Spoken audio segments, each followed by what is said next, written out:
Welcome back, weary travelers, to Recorder on the Wall, where we are going through every single Redwall book and cartoon and probably every other type of media that's been spawned from it. My name is Jeremy. I'm Pete. And I'm all alone this time. There's nobody else. Hi, Drew. Welcome back. Hey, how are you? And last, our new guest. Hello. And your And name? you are? I'm Scar. There we go. Hey. Hey, that's kind of a weird intro, but hey, we'll take it.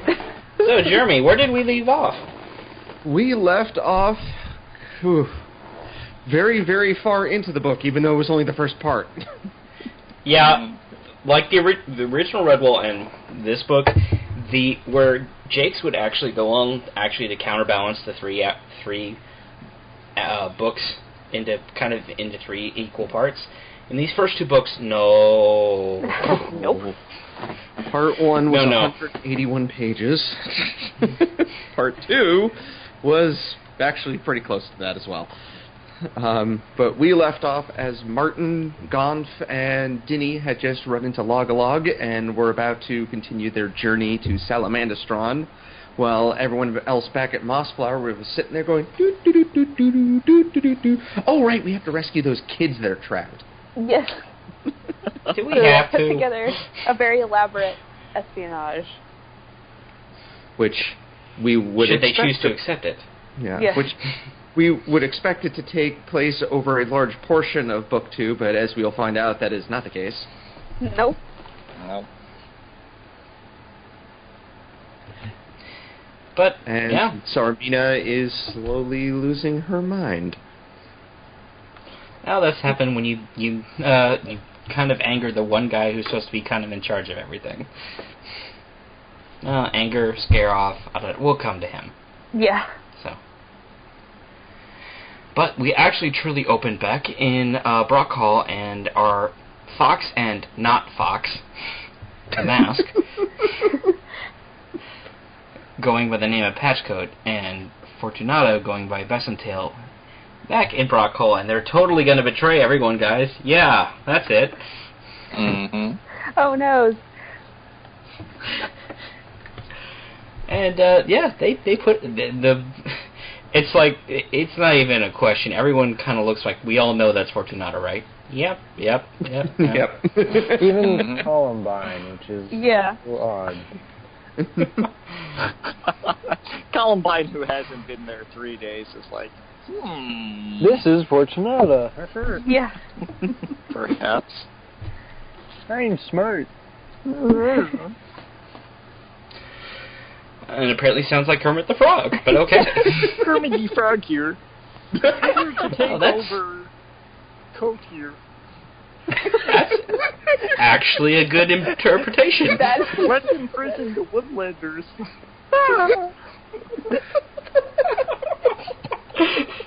That is scarily accurate. So It is. sounds like Kermit as well, huh? Yeah, we'll go with that. How was she played in the audiobook, Katie? I'm joking.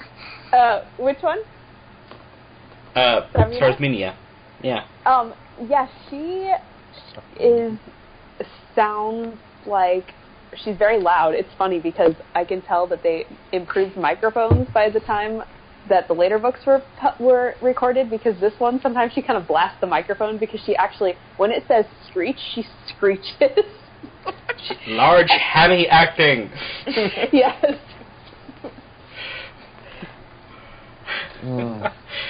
But yes. So Tsarmina likes her wood pigeon with a side of set. Yeah. Oh, no wonder Cotier's falling apart. Tsarmina, stop chewing the scenery! No! It's fiber! Anyway. So yeah, Mask and Fortunata, and they literally dress up the imprisoned hedgehog's younger siblings, Spike and Posey, as their captives. They're posing as them. It's so weird that they would even let them into Brock Hall. Yeah. Well, I was going to say that they even would let the other two hedgehogs out of Brock Hall. Because you That's it. know that mom is not going to be happy with it. Hell, the dad wouldn't be either. Yeah. Letting them in is one thing, because they're like, well, we plan to kill Fortunata, and honestly, is she really going to try something when she's completely surrounded? Well, Probably not. We'll find out. Uh-huh. We'll find out shortly here. So, yeah, the Mask and as Patchcoat and Fortunata take all them off in the Mossflower, and then, oh, where did all these squirrels come from? I love Mask's comments to Spike and Posey. They're like, are you really our Uncle Patchcoat? It's like, no, and she's not your aunt, and I don't think we'll be seeing her again. Da, da, da. She's going up to a farm. We're going to send her off to a farm, right? She's going to search for Mr. Squirrel. No, God, Mr. Squirrel. It's A nature kind of walk. amusing because in the audiobook, the actress who plays Lady Amber also happens to play Fortunata. So when they have this confrontation, she's like confronting herself, and it's really funny. Prepare to Now. die, Fortunata.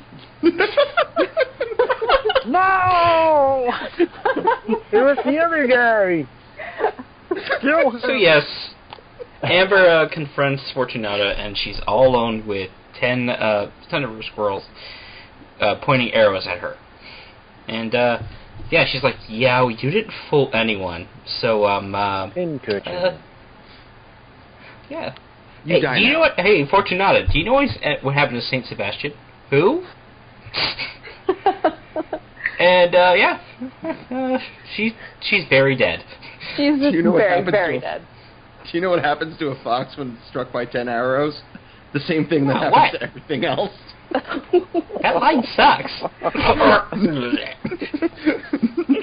Every time a bad I don't guy like that dies joke. in this podcast, I want you to put the wasted sound effect from GTA. Grand Oh, Theft Auto. God. If I wouldn't be sued for copyright, I would. Wasted. So we flash back to Martin's party with now Log-a-Log, and they're on the ship called the Water Wing, and it's well, sit right back and you'll hear a trip of a fate. Oh. This boat ride doesn't last very long. No, it doesn't. No, I'm going to say the minnow on Gilligan's Island had a longer tour. So, Yeah. It was like a 2-page tour. and I feel bad for Denny because poor guy is just seasick. Yeah. But fortunately, he doesn't have to wait long because Golf was driving. Well, unluckily for Denny, all his fears about being in the boat are immediately realized. Yes, seasick? How about a waterfall? That's a great cure for seasickness. Waterfall and yeah. Cures nausea pretty quickly. Well, that was a short trip. Yeah. Yes. See you next waterfall.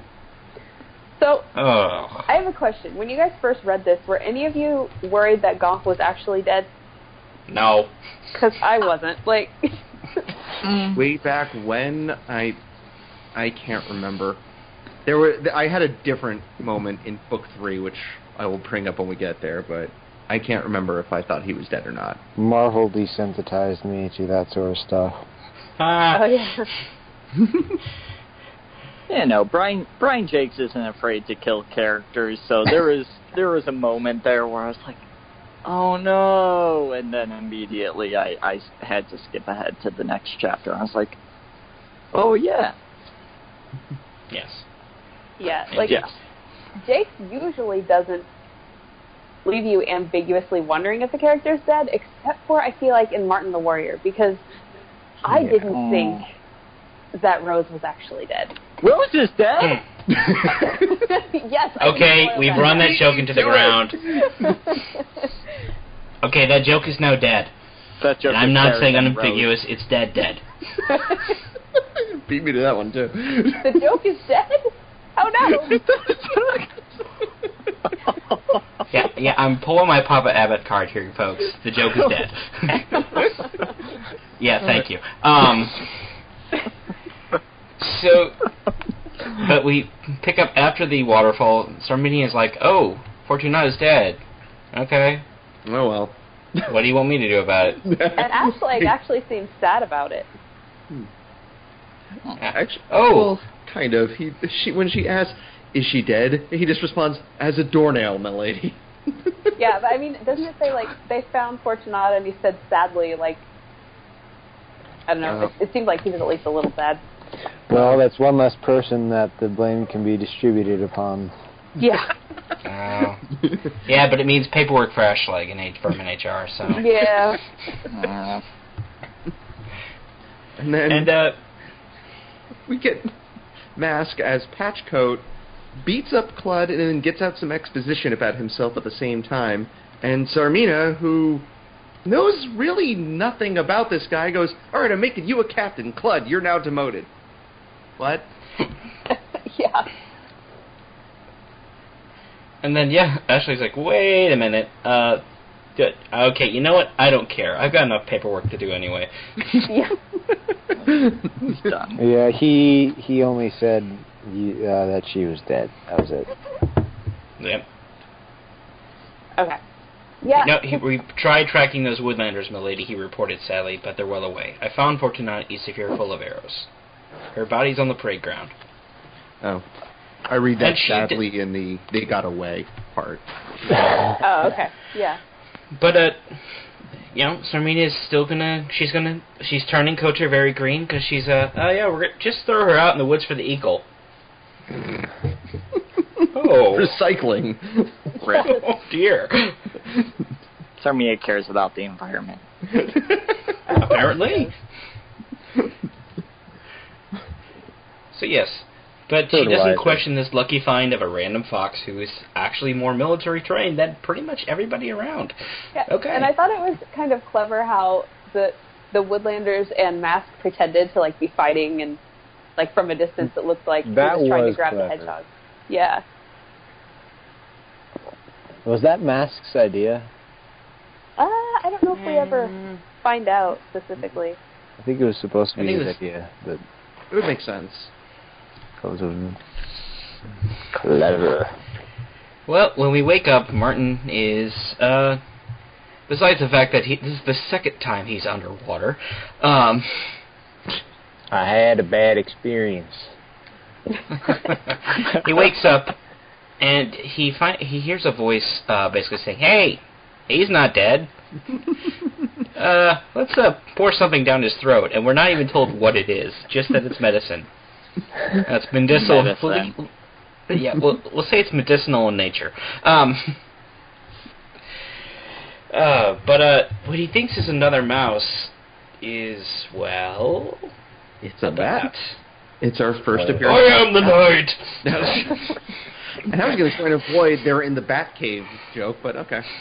I beat you to it. Aha! For the first time. Oh. Bat Mount Pit. Yeah. Yes. We have an entire tribe of bats. Also, if it wasn't for the spelling of the names, it would be pretty obvious where he got them. Actually, it still is pretty obvious. Cave Ear. Yeah. Cave Ear. I mean, this is only the second book written, so most of the names are still actually pretty original.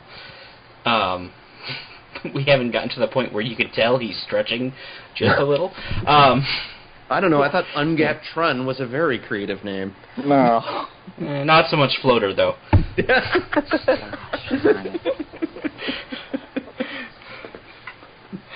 But yes, we have bats, and they're taking care of Martin, Blogalog, and Dinny. I'm sure Gomph is I'm sure he's totally dead, guys. Oh yeah, 100% dead. As dead as Rose.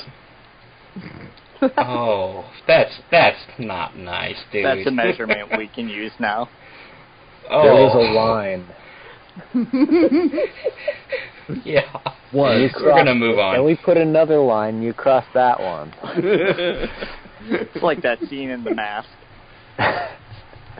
Just keeps drawing the line. He's like, "You won't cross this line." Crossing it. He went there and got the T-shirt. Yep. Gotcha. So yes, but moving on, we have bats. Yes, and I do I do like the quote from was it Lord Caviar maybe? But he's like, "No creature is blind who sees by touch." I was like, "Aw, that's sweet." Yes, and these guys are neutrals because they don't end up helping they help the heroes in the immediate, but they don't help to the overall final battle. So hence, I mark them neutral. But I get the feeling the bats would have liked Goff if they met him, because Lord knows. Oh, this would have been fun to watch. But I love this, how Martin's like, yeah, anyone seen Goff? And Logalong's like, no, but yeah, my ship kind of got lost. Thanks for asking. Well, he did only know Goff for a day or two. This is true. He has and Goff was driving. Longer. Goff was driving. His fault.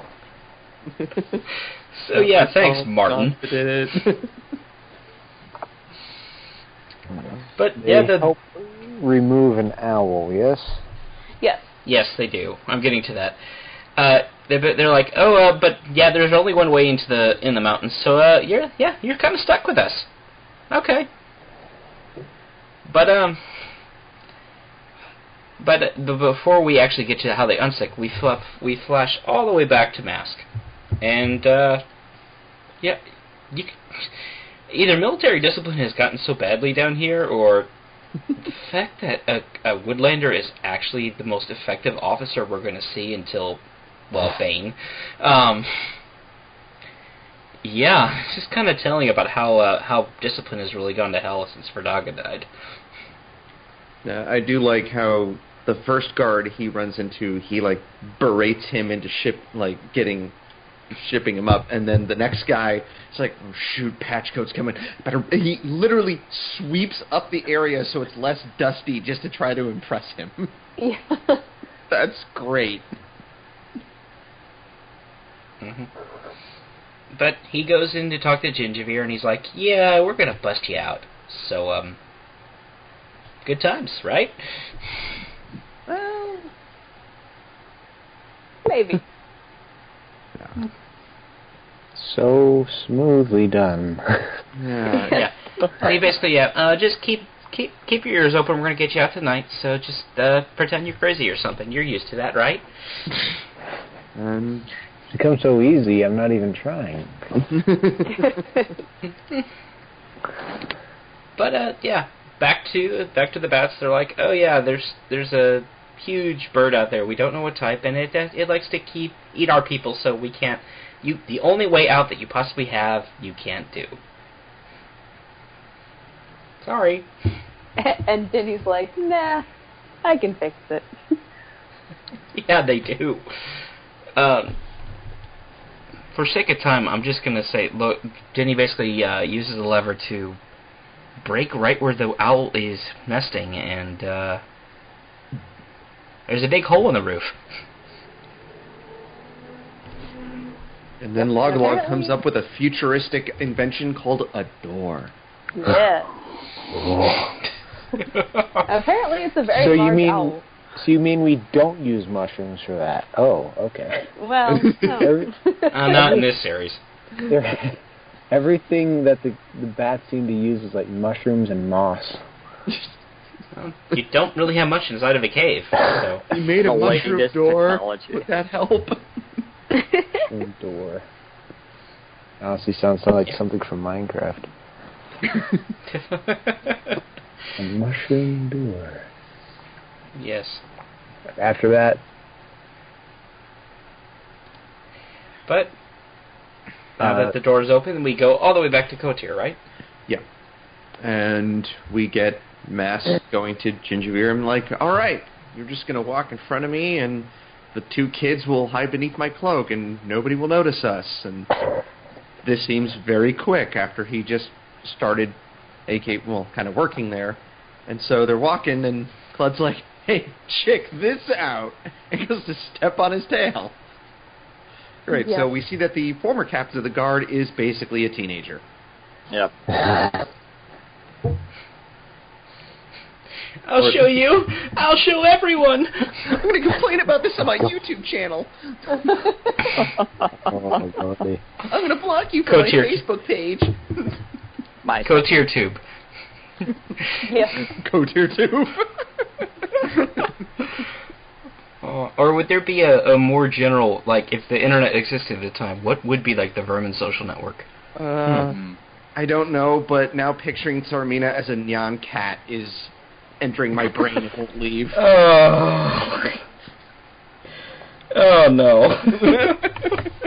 That'd be something that someone made about her, and it would be her mission to just try to find it.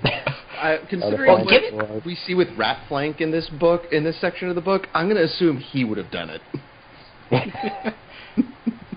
Yep. So yeah, Ashleg gets knocked to the ground, and as they try to catch the escaping prisoners. Yay! And Tsarmina decides to try to solve this, how she tries to solve a lot of her problems, with bows and arrows. Yay! Good. And, oops. Yeah. Mass takes an arrow. That was meant for Gingerbeer, but didn't he have to bend over to grab one of the kids? Yeah. Yeah. Whoops. Sorry. Am I the only one that feels this whole section was really rushed? Yeah. Yes. Yeah. No, you're not the only one. Sorry. Yeah, I was you're going not to say. Yes, it does feel rushed. Okay. Yes, you are the only one. It feels like we just got introduced to this character, and did he really have to be killed? Yes. Or dramatic effects, I guess. Although, I will say that when I first read this, I was sad. I was really sad when he died. Yeah. Yes, I was sad too. How But, could this because, happen to me? No. Huh? I imagine someone has made, or at least thought up an idea of an alternate universe thing where Mask had survived, but, Well, it takes him a while to die, but, if anything, it would have helped the Woodlanders win a little quicker, but... He was too efficient, that's why he had to die. Obviously. Maybe. Yeah. Because, we're outright told that, he outright told the Master's like, yeah, Ferdy Cogs, can you tell him I just kind of went up north for a while? Oh, God. And, Mass dies, and remember, this is Skipper's brother, and he does not take it this well. No, he doesn't. No. Angry Skipper. He's prepare to die. Clud's like, stop saying that! And Gingerbeer actually shows just how, noble he is, because he actually is willing to carry Mask the rest of the way back to Brockhall. And, Skipper is still, he allows it, but you can tell he's pretty pissed. And we're going to see just how pissed. Oh, yeah. In short order. Yeah, Skip's but before that, Martin gets captured again. Yeah, by cannibals, too. Well, I don't know. Imagine him being dragged along, being like, "Oh, come on!" See, I didn't think these toads were actual cannibals. They weren't cannibals. No, threw them in a pit with a flesh-eating eel monster thing. We'll get to him. Yeah. But sacrificed. This is more like Temple of Doom if Temple of Doom was in a swamp, and had Kermit the Frog as the king. So we are going for Grumbach Kitchen Cup 3 here. The frog, the way they speak is sticky. That's a good word for it. And we have toads. Toads who wield tridents, and they capture Martin. And at this point, again, I said this the last episode, but Martin's got to be saying to himself, "Oh, come on." Yeah. How many times do I have to do this? And then again, he could be like, at least they're not trying to eat me. We will now throw you to this pit while this monster will try to eat you. Oh, come on. And Gonf in his most serious is like, Martin, shut up. Stop saying things. You really are bad luck. Yeah. Martin's like, at least I still have my dad, so... Oh. But guess what, guys? Gonf is not dead. Who is shocked? Yay! Oh, yeah. Hi, Gonf. Oh, Gonf? Oh, you're not dead. I can only imagine, though, what Martin felt like before they found out that Gonf was alive at the time, this was yet another close friend that died while adventuring with him or while going with him somewhere. Like, if this had been written after Martin the Warrior, I could have seen him having, like, flashbacks to Rose. Yeah. It's guy love between two guys. Oh, Gonf, you're alive. And Martin, you sing like crap. And, but before we actually get to them trying to escape, because, yes, the toads capture them, they throw them in a pit with a giant flesh-eating eel, more than a moment. We have Skipper definitely on a warpath, and even to the point that Amber's like, I'm not going to stop you, but, dude. Like, all right, we'll go check out the you need you need a Snickers, dude, because you're definitely... You get vengeful when you're hungry. Yeah, pretty much. This is one of the more, I suppose, human reactions. Sometimes, like especially with the reaction that Martin and Dinny and stuff had with the idea that Martin had died. Skipper's reaction is rather natural, anger. Yep. It's one of those faces of grief. And sometimes that's unnaturally not seen in reaction to... Honestly, no. I mean, yeah, we get Martin who likes his vengeance kick, first battering, and now the cat. And it's not the only vengeance person we're going to see in this series, but this is one of the more direct versions of this. Skipper's, he's acting on pure reactionary rage, and I'm not saying this is a bad thing, but... Yeah. Well, is it bad that I can appreciate it? Oh no. It's definitely that we don't. I mean, arguably this is blood wrath. It's not explicitly said blood wrath, but it's about it we're gonna get. Yeah. Here. On my vacation, I read a few of the Jack Reacher novels, and what the Jack Reacher novels are, essentially, it's just a man ex-military. Jack Reacher, not a man of the law. He's gonna shoot the bad guys. Ooh, Jack Reacher. And then there's Jason Bourne and what's the guy from our Hunt from Red October? Crap. Anyway, some of all fears. Yeah, but the character name is what I was. Yeah, we've seen that character before. Yeah. You killed my brother. Compared to that. Yep. I will look for you. I will find you, and I will throw you onto a bunch of javelins. Because Skipper and Cludd basically come to blows, and both Woodlanders and Tsarmina and her forces, they're smart enough not to get involved. Yeah. Because this isn't even a weapons fight with sharp, pointy objects. This is a feral fight, where they're trying to eat each other. They're just trying to beat each other to death at this point. And I like how at first Cludd's like, all right, I'll do this. And then after like half a page of Skipper going psycho on him, he's like, oh, God, get me out of here. Yeah. That's something out of Young Frankenstein. I didn't do it. Don't you people know I'm making a joke? It's Tsarmina who shot him. Why don't you try to beat her to death? Yeah, why did he go after Cludd specifically? Was it because that he sounded the alarm, or...?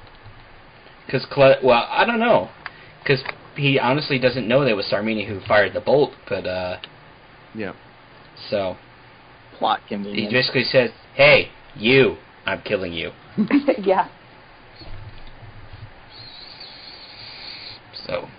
And, Skipper does really freaking brutally. I mean, he doesn't bite him or break his back, which would be entertaining, but there's no ocean for him to throw broken back Clud into. No hugging to death, unfortunately.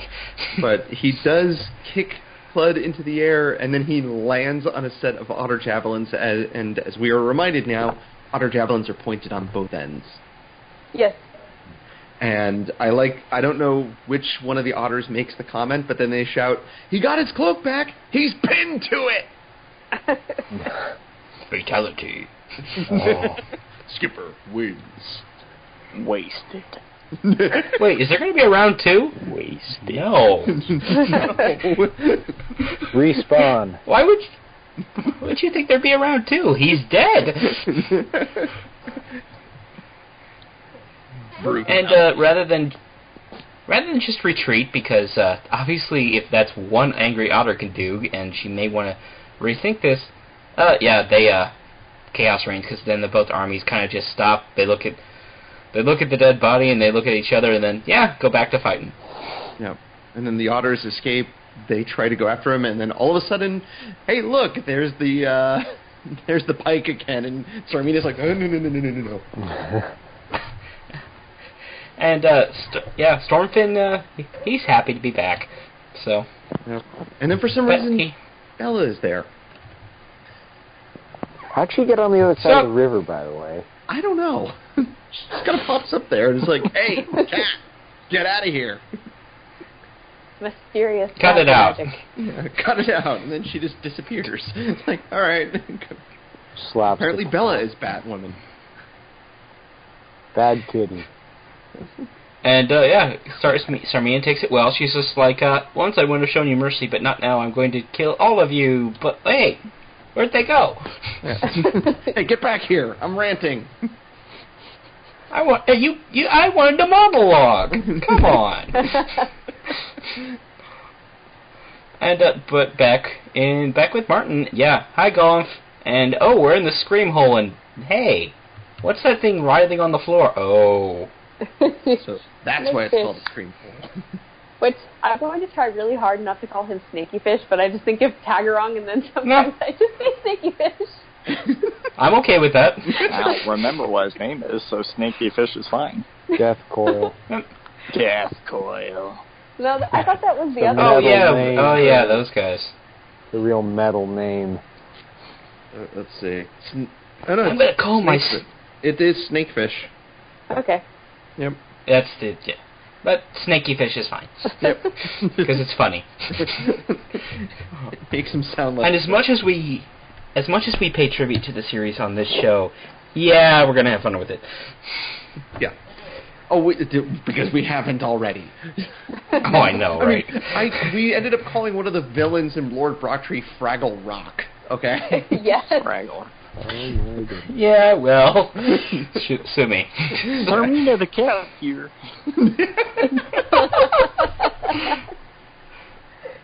I'm here to kill all your kids, huh? Yay! Oh man, there's two of them. I will find my brother, and I will kill him. I don't know who you are, but I will find you. And I will kill you. Okay, well, back to Snaky Fish. Yeah. Again, I had to cast him kind of like similar to Arglor. He's not explicitly evil, and he actually speaks. But it's kind of interesting here, remembering that this is the second book written. He's surprisingly practical. And he's like, "Hey guys, I gotta eat, but you got a way of getting me out of here. I'm open listening to it." Yeah. I mean, compared to Asmodeus, who would have eaten all of you by now. Right. And then he'd still be stuck down there. Yeah. But then he also says, "You have to think of a plan quick, though, because if you don't, I'm totally going to eat you because I'm really hungry." Yeah. I will make you feed.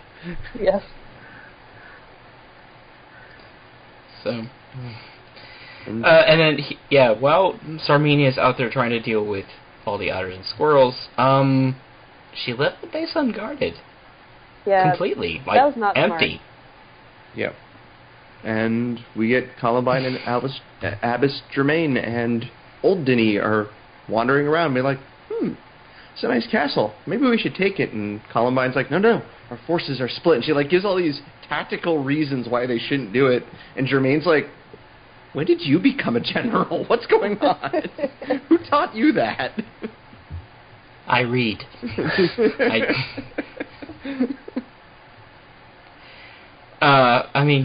Columbine it's not, this is shades of Cornflower in the animated series, but when she was a lot more awesome than her book version. I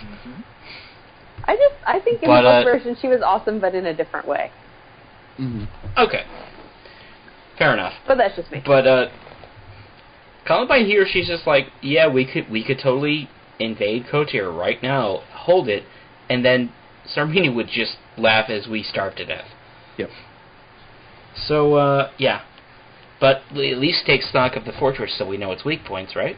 Yep. Why not? And Formal's like, the food here is so terrible, it's not even worth taking. Yeah. And they even go right up to Tsarmina's room and, wander around. They could have done a lot here. They could have totally messed with her, like burning the room down or something. I would have at least put a thumbtack on her chair. Oh my god. Or, maybe some Kilroy-esque graffiti on the wall. Yeah. Abbess Germain was here. The most they left was footprints. Yeah. Which, it's not tactically unsound, but I would have taken the opportunity to mess with my enemy. Yeah. They could have taken the food and just left them in a worse situation. Yeah. Thrown the food into the water. Yeah. Yeah. Which reminds me, what is the water supply in Kotir? Is it the Gloomer Lake? Because that's kind of gross. Yeah, it is. I don't know, though. They don't really Speaking of moldy bread. They don't address that too much in Redwall. They always are like, where's the food at? But they're never like, where's the water at? Actually, it's not an issue. It's not an issue after the Abbey's built because they have their own interior lake where they can draw water from pretty much anytime they want. We actually do get a water shortage for Martin's group in a little bit. Do we? Yes. Yeah, when they're wandering alongside the sea, they can't drink anything. Get crabs.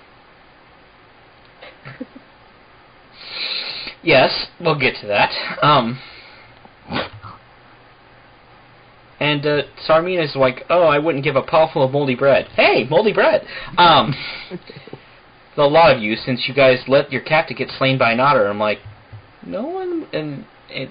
And I have to ask, is someone from the ranks actually insulting her, or is she hallucinating this? No, that actually is someone. They confirm it later, who it is. Okay. And I just love it where it goes like, find that insolent, cheeky one, and it says, Ashleg went to go find the cheeky one.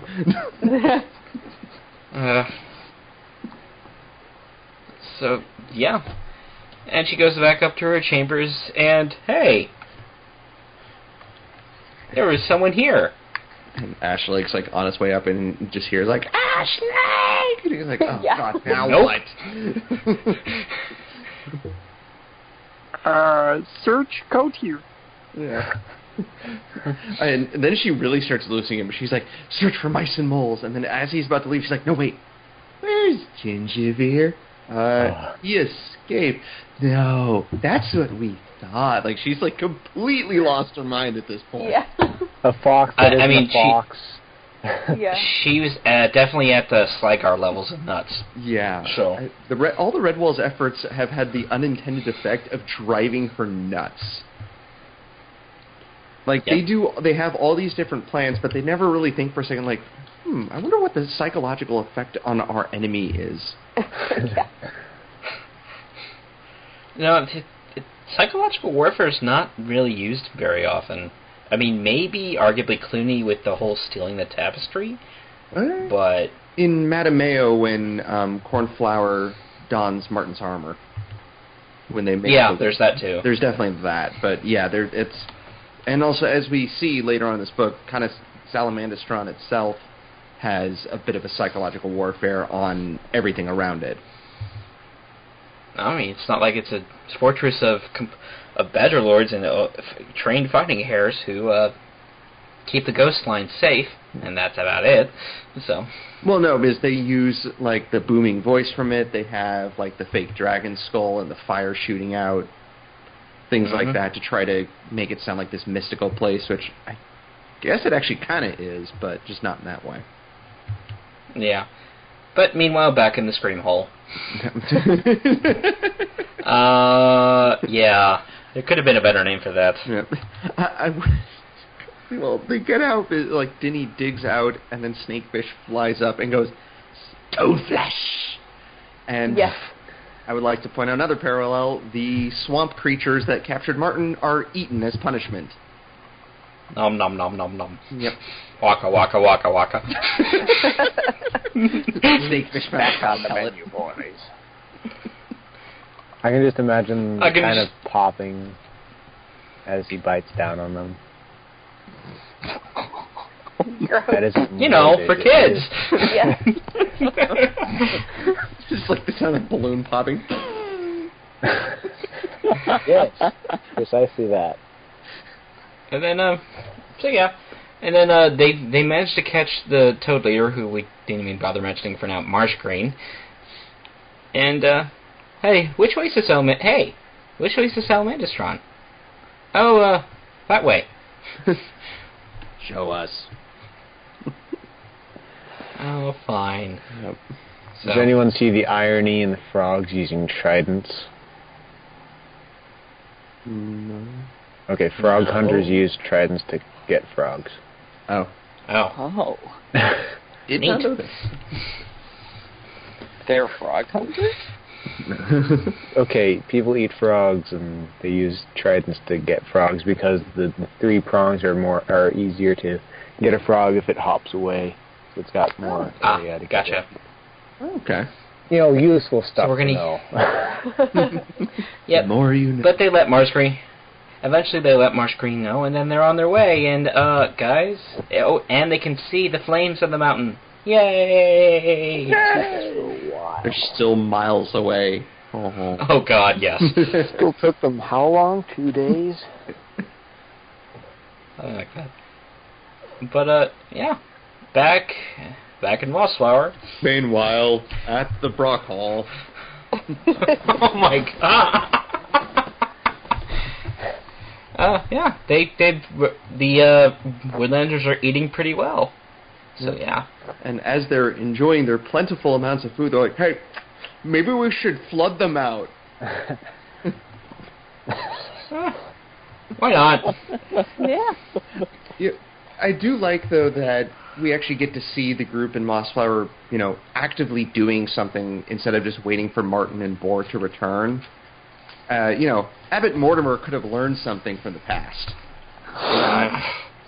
My God. Abbott, surrender, Mortimer. Yeah. We're low on food. Surrender. Oh. Yeah. Oh, wait, that was Wait a minute. What do you mean we're low on food? We don't get low on food here. We're Redwall. This is the animated series. The writers decided to make it more dramatic. We're gonna die. Fine. Logic does not exist within these animated walls. And back to Gingerbeer at the feast. He's just like, yeah, thanks for the rescue and all, and Skipper, I'm glad you got your revenge out, and I'm going to sit far away from you.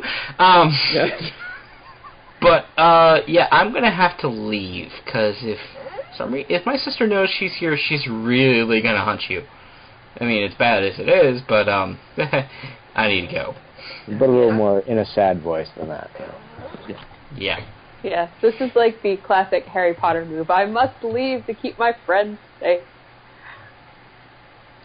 But yeah. And here's the thing. I'm not doubting that he has a point, because we already know she's nuts.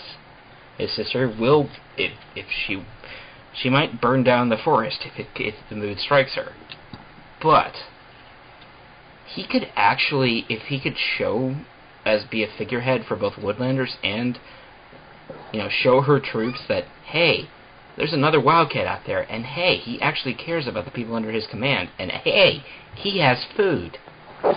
He might actually just desert to the point that she would lose from just, army collapse. Yeah, nobody ever considers the enemy troops. Like, if Gingerveer was like, we will actually feed you and it will be grand, they probably abandoned Tsarmina in 3 seconds. Yeah. Speaking of abandoning troops, it may have been later on than what we're talking about right now, but one of them did actually mention how it would have been better to be back under Verduga, or even Thank you. Sun. I do want to bring that point up, too. Because, again, we're not saying her dad was a good person, because obviously he wasn't. We do know that he crushed the first rebellion, and, yeah, he kind of took food from the existing farmers here, and, but we do see that he wasn't cruel about it. He actually did look after his soldiers. So, he actually cared about their well-being, to a point. Yeah. But, who's crinkling something? Somebody eating candy.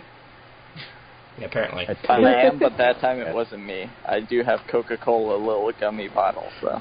You'll never Yeah. Okay. Those are good. Anyway, what I was saying, it's obvious that not only does she not care about her soldiers, she really doesn't care that the fact that they're running out of food.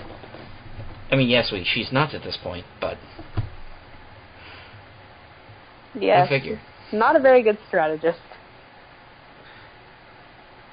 I get the feeling she's someone that always wanted to be queen, be a leader, but never really understood what that entailed.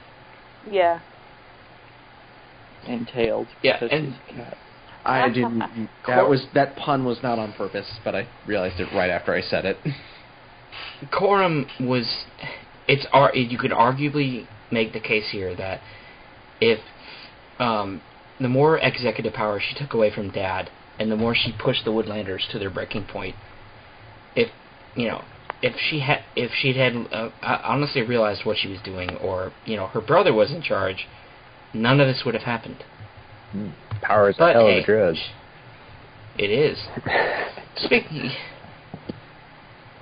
But meanwhile, back with our 4 travelers, they're running out of water. Well, before we cut back to them, actually, we do see that Ashleg, head of Kotor Vermin HR, it's like, forget it, I'm done, bye. Retiring early. Yeah. I'm not even putting in my 2 weeks' notice, you all can go to hell, bye. Pretty much, and I don't blame him. No, I don't either. No. It was no. He had actually left right after Tsarmina wanted him to search for mice and moles. Yeah, well, because she dug her claws into his shoulder. Yeah. And I was like, rawr. That was when, she's like, where's Gingerveer? And, freaking out. And he's like, I just serve you. I serve your father and I serve to your whole family. Yeah, and he's like, yes. And she's like, oh, yes? That means you're loyal to Gingerveer. And he's like, I didn't mean it like that. Can I take it back? Living with a mad queen. Also, I don't want to go too far back, but when they were tracking down Mask, they found the blood and they tasted it and they said it's otter blood. How? That's dark. How? Yes. Oh. It was otter blood, I ask you. It's an acquired taste. I think the more important question is, do we really want to know? Yeah. Yes. This isn't Doom White, so I think we're gonna say we don't need to know. I need to know. These are the important questions. Yeah. Show me. Huh? Are you singing the song from Tarzan? Oh, I know about the strangers like me. And we're moving on. All right, so Martin's group is out of water and out of food, and they're sucking on pebbles to try to keep themselves from dehydrating too much. Hey, what are those seagulls? Sucking pebbles. What are... Is that actually a thing? Does that work? I believe it actually. I tried it plenty of times as a kid, but I never had any grand effects from it. So basically, what it is, when you have something like that in your mouth, it helps you produce saliva, and Yeah, retain some water. Yeah, it's not going to stop you from completely dehydrating, but let's say if you're like chewing gum or something, or just have something in your mouth that'll make you produce more saliva. It'll make you feel less dehydrated, but it's not going to hydrate you. Yeah. Right. Because it's all just in your body. It'll distract you a little bit. No, yeah, because your mind gives up before your body does, so as long as you can keep yourself distracted from the dryness. Right. So they eventually find seagulls are attacking something, and this is kind of like, whoa. Right out of nowhere, they find a dead old rat. Huh. One part I found interesting about this is Martin's apparent concern for it. Like, this is a rat, no less, but he's clearing the sand out of his eyes and offering to help him, even though he didn't know he was dead. Yeah. Yeah, I think it had more to do with the fact that he was old and feeble looking. And I think Martin does have a lot of empathy. Here's the thing. Martin is... He's not the worst bad guy we're going to come when it comes to Bloodwrath or Fantastic Racism or anything else like that. But he is this bloodthirsty warrior that lives through Redwall's history. And, we're eventually told he gives on the way of peace. But he's not uncompassionate. He's not crazy. He's not Feldo, for crying out loud. Yeah, no. It's Martin sees this creature living in the middle of nowhere, and it's like, well, also maybe this could be a potential friend, someone we can talk to. And, well, to be fair, this isn't the first elderly creature that has died near Martin. Yeah. Wow. Okay, yeah. Bye, Grandma. Yeah, Grandma. Oh, wow. So, yeah, they eventually find this rat, and, or is that after the crab? This is after the crab, I believe.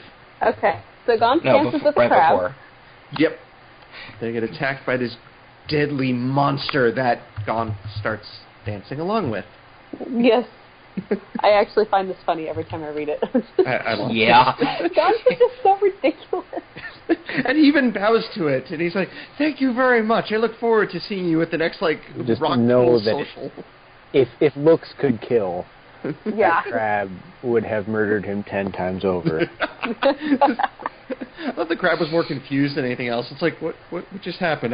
What's happening? Stupid.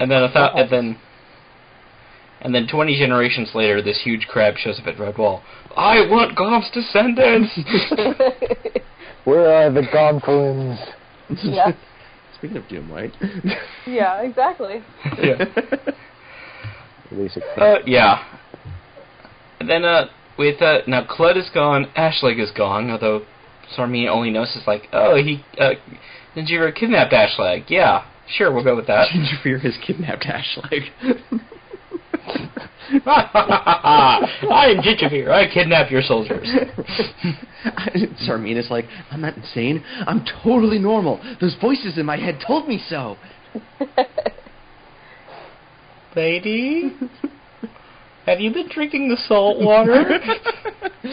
I found plenty of fresh water. It's where the Gloomer lived. Oh, no. Yeah, it's probably full of rat poo. It'd probably be yeah, we're not going to question that too hard. Hey, these creatures do not go to the bathroom in this series, ever.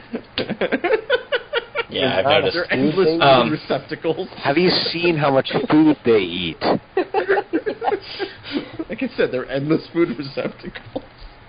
That explains Friar Hugo. Oh, God. Do you know what pigs do with their poo?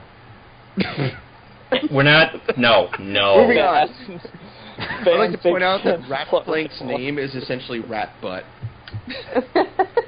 Hey. I hate my... And he becomes a captain. Captain Rat Butt, I will follow you to the ends of the earth. Stop calling me that. And this is why people like Chicken Hound changed their name. Yes. Yeah, no kidding. Plank, floater, chicken hound. Ungatron. Clud. Fargol, or whatever the heck that character's name actually was. Clud. Martin. Clud. Kangaroo.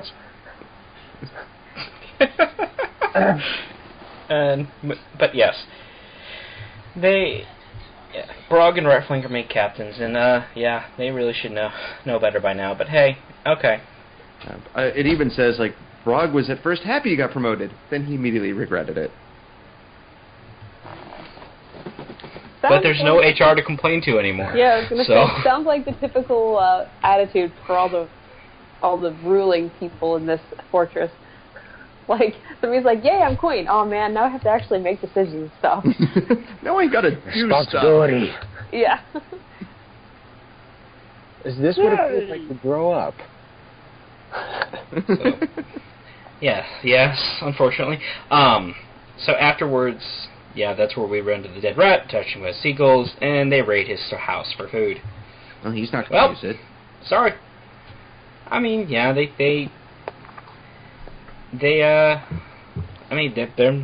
not uncompassionate. They do bury him, but hey, he's got food. He's got water. Dibs. Well, yeah, and I do have to say the song that Gaunt sings is pretty beautiful in the audiobook. Also, the guy has a really good voice, so that helps.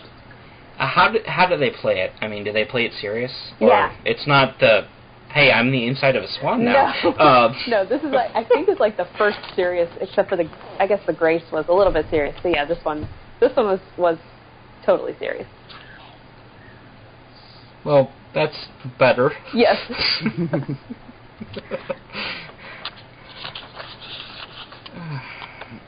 So yes, the Redwallers attempt to dam the river. Or at least direct just a little bit of it. Yeah, they create flood tunnels. Oh, did I say Redwallers? Woodlanders. Future Redwallers. Sorry. Yeah, pretty much. And they're going to tunnel basically from the river to Kotor, and yay, and they're gonna flood it. Yep. So, meanwhile, Tsarmina is sitting on her roof with bow and arrows, and I'm gonna find you, brother. Actually, she wanders out into the forest. Actually. Yeah. And no one thinks to take advantage of this. Well, Brog is like, tells this one guy, like, hey, go and follow her and make sure she's not unprotected. And this guy's like, all right, I'll totally find her. And he's running through, and then she shoots him and goes, I got you, Gingerbeer. Yeah. Hey, why are you wearing a red shirt?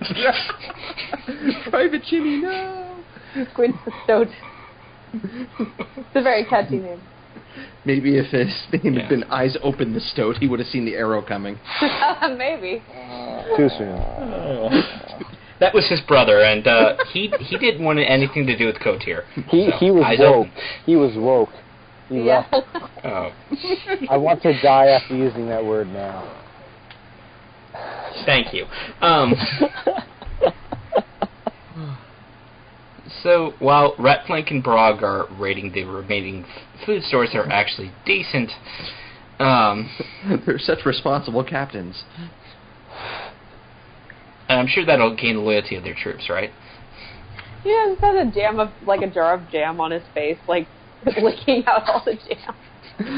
I need to take stock of our rations. There's not enough.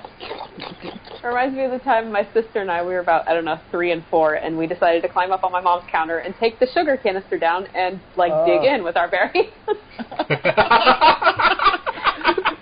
Just making sure it's still good. Yeah. Yeah, my little brothers and sisters have poured the sugar straight into their mouths. Sugar. What do you think Fun Dip is? Yeah. Poison. Not inaccurate. So Martin, Logolog, Denny, and Gonk get closer to the mountain. They set up camp, and they wake up, and there's hares enjoying their food. They just kind of appear around the fire with him, and they just kind of start talking to him like, "Hi, guys." We're here now. This guy, like, whispers in his ear. Where did you come from? Yeah.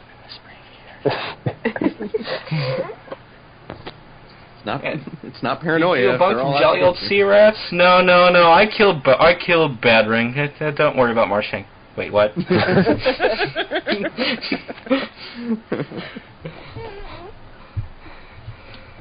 So yeah, Martin's like, hey, that's ours.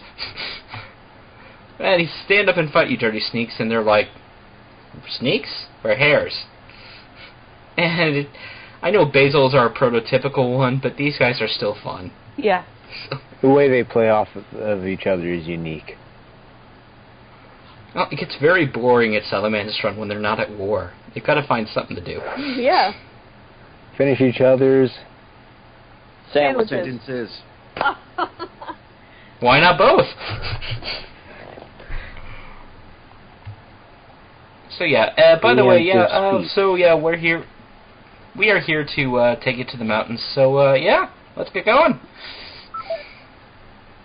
We lost Drew. Oh no. No. Well, I'm sure he'll be back. So. Oh, there he is. See? I messed it up. Drew. I was trying to put my phone on my face, and then I hit the end call button. Oh no. It's okay. Nice. Well, you didn't miss much. So, we just said the hares were trying to take them back to the mountain. So yeah. We're taking the hares. We're your escort. What did you say? Old Flash. Good times. I'm old. So yeah. The door. So yeah, they just take them right to the mountain. They were very cryptic with how they knew that they would be bringing him in. Yes. Yeah. They did. They're kind of teases. It's okay. I do like this entry into the actual entrance into Salamandastron. It's a single file path between the rocks into a cave, and they climb up a ladder. I don't remember this in any of the other books. I thought it was just a gate, basically, in the side. The structure of Salamandastron here's the thing. does seem to change a lot throughout the years. I was about to say, yeah, Redwall seems pretty consistent regardless of the book we're in, with some minor variations. Salamandastron changes considerably between books. Yeah. All the way in Brocktree, we know there is a back door that requires going underwater and through a cave of pinchy crabs. The amount of hares that populate it also seems to vary throughout the years. Like, in this one, there's... By far. Yeah, in this one, it's like 6. Yeah. And 10, right? 10 of them. But, like, then in Outcast, it sounds like there's a lot of them. And then in Salamandastron, the book, we know there's like 40. And then in the Long Patrol, there's like 1,000. Yes. Yeah, that's because they breed like hares. Well, only when they need to, apparently. There's one thing we know how to do. It's multiply. But hey, cut out those adding machines.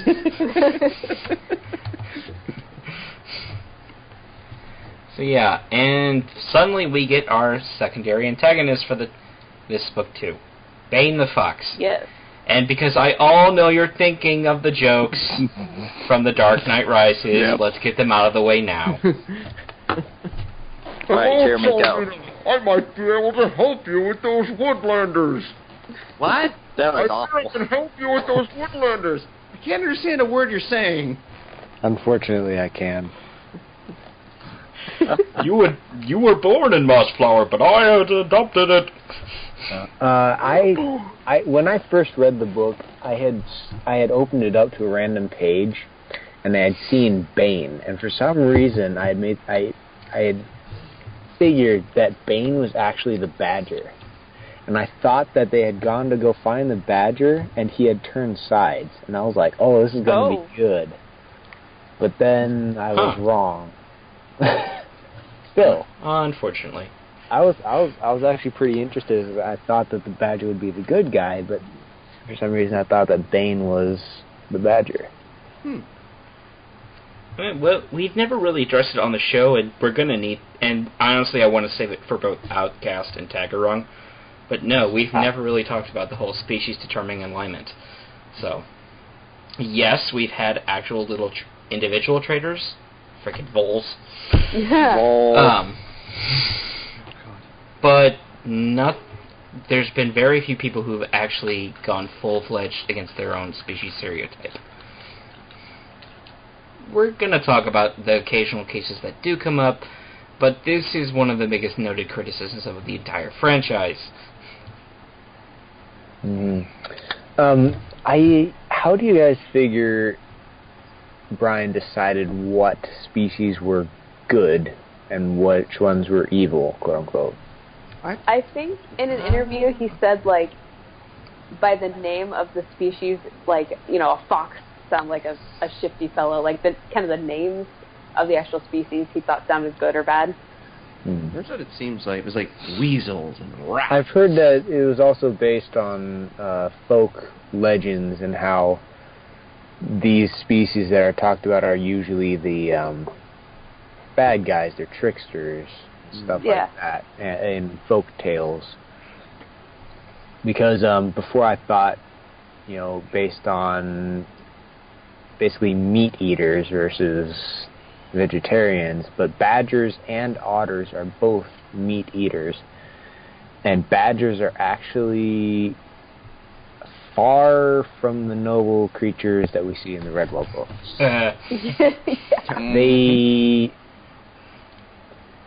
They eat baby foxes quite enjoyably.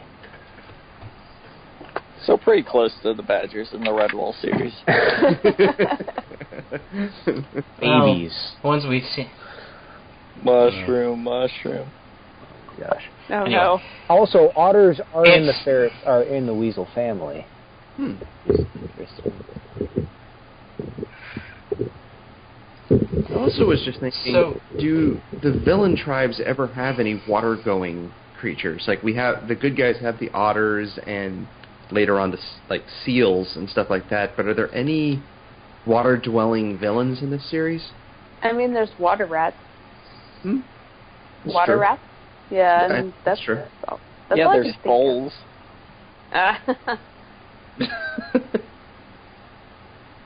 Other than sea rats and the like, we don't really see any aquatic vermin. I mean, there's a good mix of species that are expressly pirates, but yes, there's nothing explicitly aquatic like an otter. Mm-hmm. So, anyway, moving back to Bane, he and his 60 people, 60 creatures, the mini horde, he's a mercenary, they stumble right into Tsarmina coming home, and he outright says, when he sees Kotir, he's like, gonna be mine, to himself, and he's found Tsarmina alone outside of her own fortress. You'd think he could have ended this right here and now, but hey. Yeah. It always surprised me, too, that Tsarmina, before she let him in, didn't, like, pull his tail and his whiskers to check if he was actually a fox. Yeah, I think she would have learned by now. I'm totally a fox. Tsarmina, what are you talking about? Shut up. And she's like, okay, and she's like, oh, you want to help me with Kotir? I'll make you an offer. You'll be my co-ruler. And Bane's like, yeah, I don't believe that for a second, but sure, why not? Well, yeah. Bane's like, she comes in, and yeah, again, Kotir is significantly lacking for qualified officers because he's already shown more tactical sense than everybody else. Yep, and his ambush actually works. Yeah. He's like, if you want to show the Woodlanders you mean business, forget about spies. We just need to be quick about this. Either we have the superior numbers, we basically come to the fortress, kill anybody we find, or take the rest prisoner, or I don't know, burn it to the ground. Yes, which could be very dangerous. Yep. Like if you started a forest fire. Yeah. And speaking of such, looking outside at the smoke. Oh, you're in California? We're getting the smoke from California, at least. Oh, wow. Fun times. But yes. So yeah, meanwhile Columbine's learning archery, and yeah, back at the Woodlanders. Now that they don't really do much here, so moving on. And now we find Martin is finally inside Salamandastron. And remember, folks, this is the second book written, so this is the first viewpoint we've ever seen of this. This is we've talked about it in Brocktree. We talked about it in what else? Brocktree. Brocktree. And yeah, so it's an extinct volcano with it that essentially is a military fortress. It's and pretty impressive. Like it yeah. feels, the descriptions of it feel very different from everything we've seen so far. And Martin's like, "Wow, you're big." Yeah, just the way Jakes describes Boar in this section is just makes it feel like he could just walk up to Kotir and punch it, and every single vermin inside would die from the shock. Yeah. Yeah, and oh yeah, I totally know you guys were coming. So wait, what? He knows their names. How did you know he was? And yeah, I know many things. Goff, put that back. When under his breath, he's like, "Yes, I got it right." I was just guessing here. Yeah. So yes, when we're told the forge basically powers the flames that show up out of the mountain. It'd be absolutely insane. Yeah. So, and we're also told that Denny's grandfather, old Denny, was a friend of Boar in his youth. Aww. Once again, the ages of badgers and in relation to other creatures kind of skews. Yeah.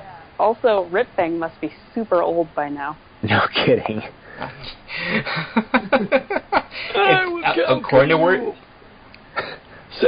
Word of God. Yeah. According to the Word of God, Jakes himself, these are two different Ripfangs. But for the sake of comedy, no, they're not. Yeah. They just happen to have the same name and the same gross, creepy tooth. Yeah, and just both happen to be sea rats. Go out and fight me! Maybe this is Ripfang Jr. Ripfang and, oh yeah. died, I don't remember. And Boar's fantastic racism. Because Logolog actually mentions, yeah, my tribe was kind of captured and I escaped, but yeah, I'm going to get him back. And then Boar just outright like, almost freaking blood rat. And he's like, sea rats, dirty, turtles, murdering scum. And Martin's just like, dude. He's not wrong. I mean, was just about to help an old sea rat. Well, who knows how awful that old sea rat was when in his youth. Yeah, I don't see that as quote-unquote racism. It's more, if you've spent the majority of your life fighting sea rats, you'd probably be on a hair trigger about what they do. The old sea rat on the beach was actually the first Ripfang. Oh. By the way, when they first see the ocean, they're all amazed except for Logolog. Didn't Martin grow up by a coast? Wasn't that the whole thing? Yeah. Wasn't that explained in the book earlier? Well, he's been bashed in the head so many times, he might have forgotten what it looked like. Well, he clearly remembered that he lived in caves by the coast. Not very long, but yes, he did. Oh my gosh, I've never seen the ocean before. And then he turns to the comms. Who are you? Where am I? What's this thing hanging around my neck? Where's my dad? Oh, I made myself sad. Oh, man. Oh. And, yeah, Martin basically says to Boar, by the way, yeah, you need to come home because your daughter could really use your help. And he's like, nah, you're good enough. Wait, what? Yeah. The power was inside you all along. Well, it's not even that. It's like he tells Boar this whole story, and Boar's like, oh, very interesting. So what's up with that sword around your neck? Martin's like, really? Oh, yeah. Yeah, I guess you don't want to know about that. Oh, yeah, this is my dad's sword. And Boar just looks it over, and he's like, yeah, I could totally repair this. And Martin's like, don't you care about your daughter? I could totally repair this sword. There must have been a pretty bad divorce. Oh, that's Boar was awful. actually kicked out by his wife. Oh my gosh! You think of Boar, now imagine his wife. We don't even know her name, but okay. Verdaga waited to invade Mossflower until after she died. She kicked Boar out. And then he that would make a lot of sense, because then he went to his dad's place and went, nice luck with you. Official headcanon confirmed. Oh my gosh, that's actually awful. We do get a good moment, though, with Boar, where he echoes essentially what Squire Julian tells Matthias in Redwall, that the sword is just a sword. It doesn't make him the sword doesn't make him the warrior. And it's good to see that, we had like this wiser character say it in Redwall, and so it's just Boar's not just all muscle, like he actually has a brain to go with it.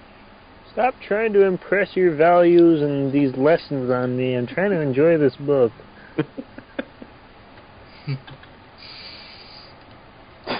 Yeah, but yes, back to Boar, and he does actually mention, we're going.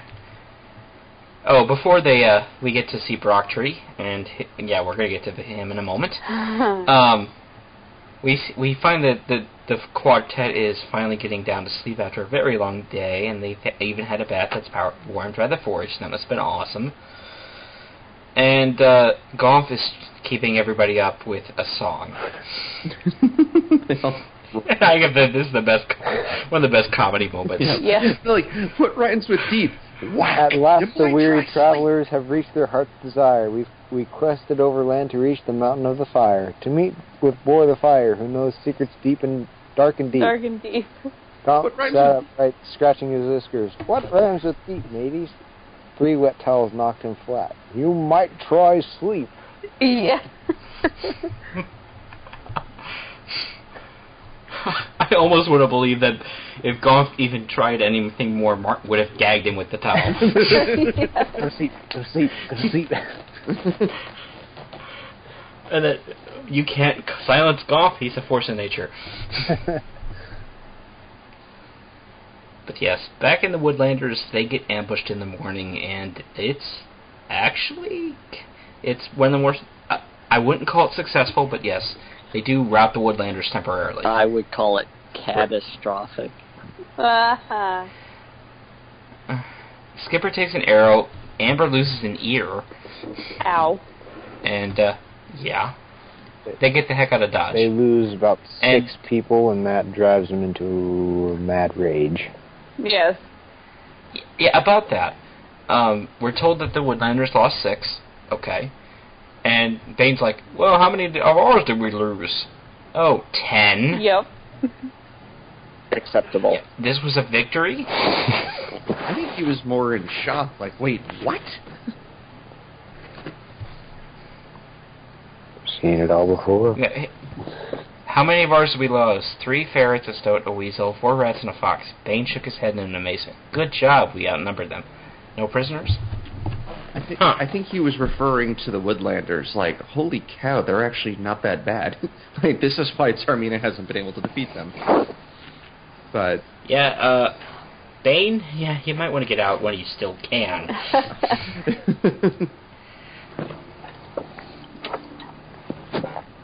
So yeah, they found the Woodlanders digging project, but the Vermin side can't figure out what they're doing. Huh. I wonder what that's about. Yeah. What were they doing? Who cares? It's catastrophic for us in the end. I don't care. So yes. And when they get back to Brock Hall, we're like, ouchies? Yeah. And Bella's like, well, I'm going to go look for an alternate headquarters just in case they find this one. It's like, calling him Mortimer. Couldn't you send someone who, isn't the leader? And effectively the dethroned princess? Yeah. 'Cause that's what she is. Yeah. And she might think that a badger would have an easier time taking care of herself than one of the smaller woodlanders, but that's the only reason I could think of. I'm just saying they could have sent, a squirrel to, bound through the trees and everything. Because Tsarmina's forces do have a hard time catching them. And as we shortly find, the minute Bella leaves, Skipper and Amber decide to take matters into their own hands. Oh, yep, now they're both like vengeance. Yep. Vengeance. Hey, how did Dr. Claw get in here? Scoot, go away. I'll get you next time, Gadget. Hey, I ain't Gadget. This is not your show. Out. No. I like to talk about Redwall as well. Hey, Brocktree, we got another one for you. I'm going to talk like this for the rest of the episode. Don't. Oh, that's going to be hell on your throat, dude. That's going to be hard on your voice. Yeah, it's going to kill your throat. Okay, back to the...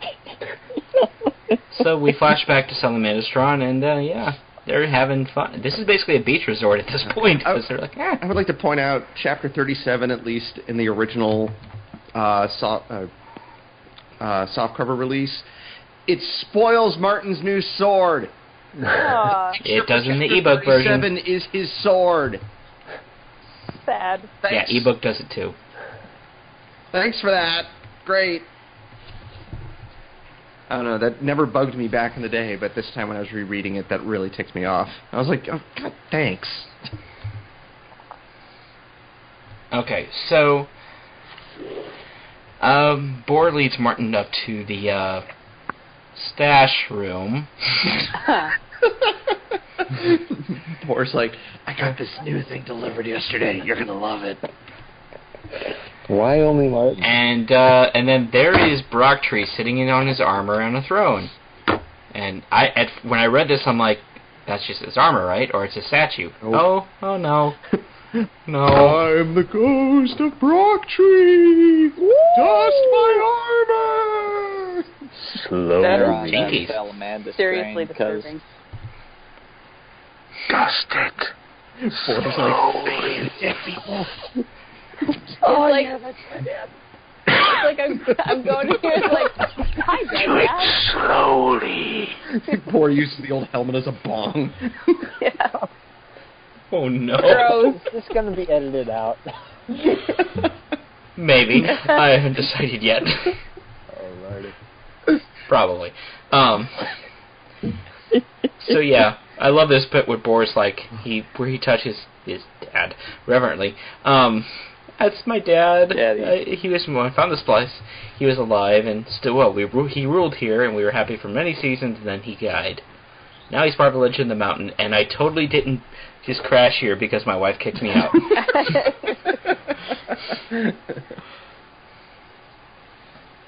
Large woman. So, and then we see, this was kind of indicated in Brocktree with Stonepaw, and later Brocktree, and drugs. But Boar indicates kind of, this is, for lack of a better term, this is the prophecy room.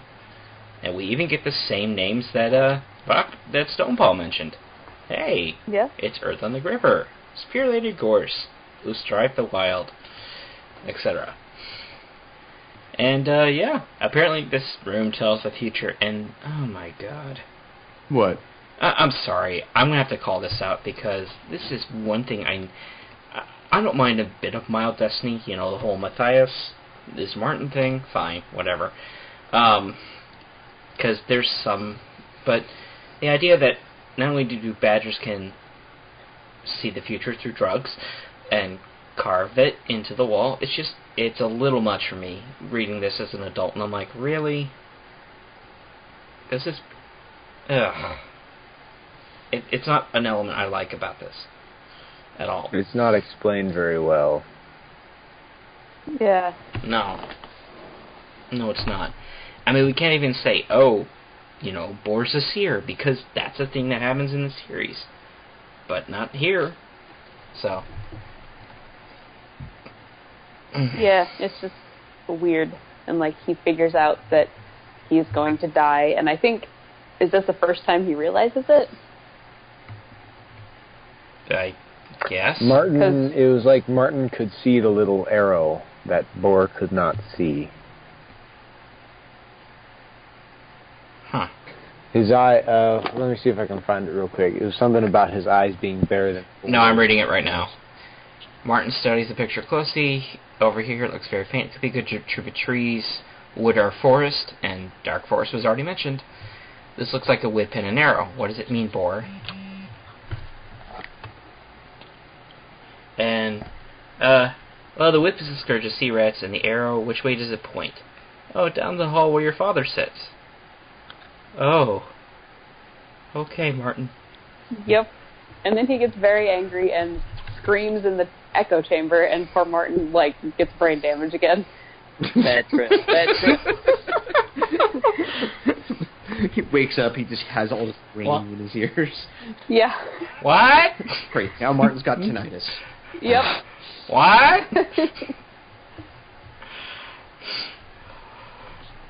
And, now we have we get the sword. And I admit, this is a cool moment. I really like this moment. This was really awesome. Boar explains that, yeah, I found that Lupin over here found a star fall from the sky, and it was a lump of metal, and she brought it back to me, and I just made your sword into star metal. In one night. And this is not the... Yeah, and this is not the first... Yeah, because that's how good sword... Actual sword... Steel forging doesn't take time and effort, and it wouldn't take a lot more than a day. It took me 30 hours to make the sword. It took me 30 hours, and I started with good steel. So yeah, and Boar has essentially revived Luke's sword, and now it's Martin the Warrior's sword. We're never going to see it referred to anything else, but again, it is truly Martin's sword, and it can basically cut through anything. It's not the first time we've seen this trope, and it's not that it's not cool, but... And while I like Martin's little, sword dance, and he cuts the thing off the anvil, I'm not going to lie, and Jeremy will appreciate this. I just heard the music from when Link pulls the Master Sword in the Zelda games. Same here. Nice. Copyright strike. Yeah. Though I will say, Martin needs to be careful, because when he slices off the end of that anvil, it actually says everyone has a duck, because it almost took someone's eye out. You shoot your eye out, kid. Yeah. But yeah, that whole sequence was awesome. Just Martin clutching the sword and just at first staring at it in amazement of what he's now, the weapon he now wields. Yep. And yeah, it's kind of an awesome sight. So, props to that.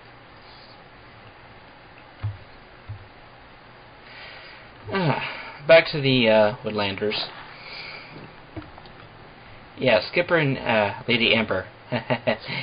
They're gonna have a little fun with this. By fun, I mean you shoot you full of arrows. Yep. Yeah. Tsarmina's forces are about to leave, and then all of a sudden just arrows and javelins everywhere. And I love it because they even have someone check, here, go see if they're out there. Are they there? I don't see... That's the end of that guy. Somehow they got the main message gate, for you, sir. Somehow they got the main gates open, and we're shooting through it. Yep. How did they get the main gates open, I ask you? I would assume the dumb guard forgot to lock them. Considering how stupid some of the guards are in this book, I would not put that above them. Thicker than a rock. Pizza delivery. Hey, wait, you've got food? Open the gates. I've got bread that doesn't have mold on it. Yep. And then they decide to just close all the doors and windows, and they're like, just stay away from the windows and just stay inside, which, while it does, provide us with a good funny moment of, oh, they're shooting fire arrows just in this one window, and Tsarmina's like, my room! Yep. I'm going to borrow a line from Dave the Barbarian here. Oh no! They set fire to my room. I keep my my weapons in there. Okay, come on. Who else can see with Tsarmina playing with little action figures? No, sir, I didn't like Dark see you playing with your dolls again.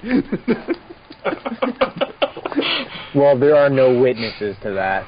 Yeah. No. But it does showcase that even though the Woodlanders got the jump on them, Kotor Castle itself is still an obstacle to them, because while they're able to burn the room a little, they can't actually do anything to the vermin once they're actually holed up in the castle. And they don't exactly have the numbers for a full siege.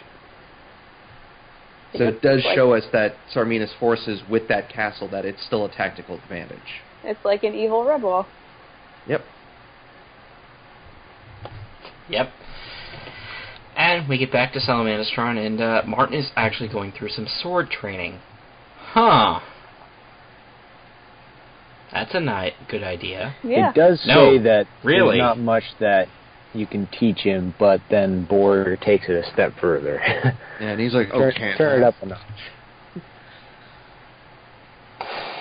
Yeah, because, look, I'm not saying Luke didn't teach him something before he left, but Martin won the fight against Batarang more out of sheer willpower than skill. We have established that Luke is not the best father. Yeah. No, he is not. And yeah, so Martin actually gets a full day of sword training, and hey, there's a ship out there. Before we get to that, though, I forgot, there's the fake dragon head. Yep. Which never shows up again. Yes.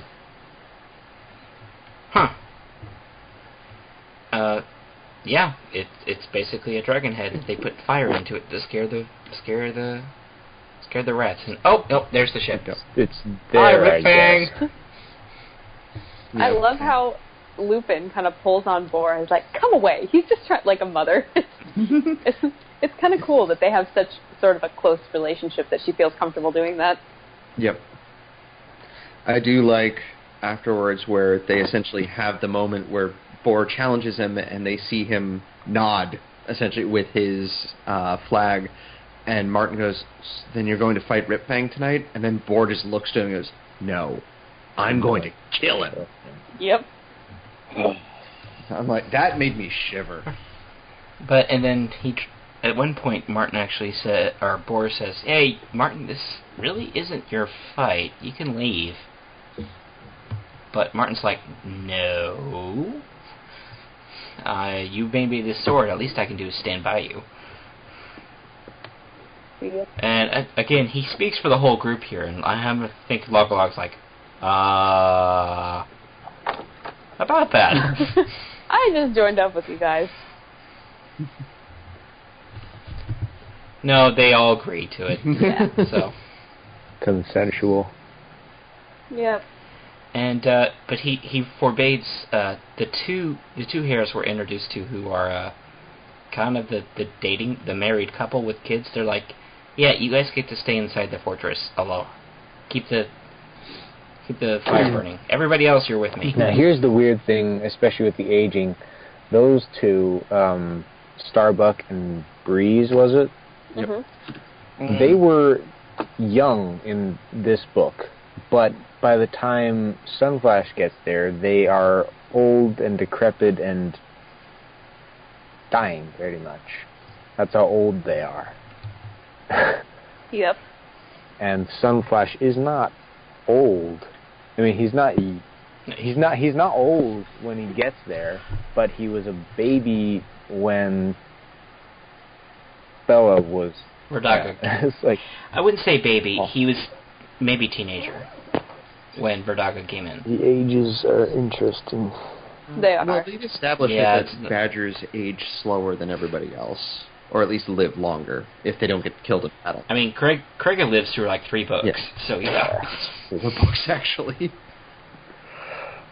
And Bella herself is at least 2, if not more. Yeah, 3, I believe. 3, yeah. This one, Legend of Luke, and Outcast. And she's very old in Outcast. Yeah.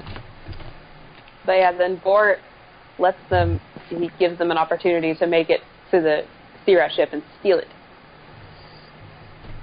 Yes.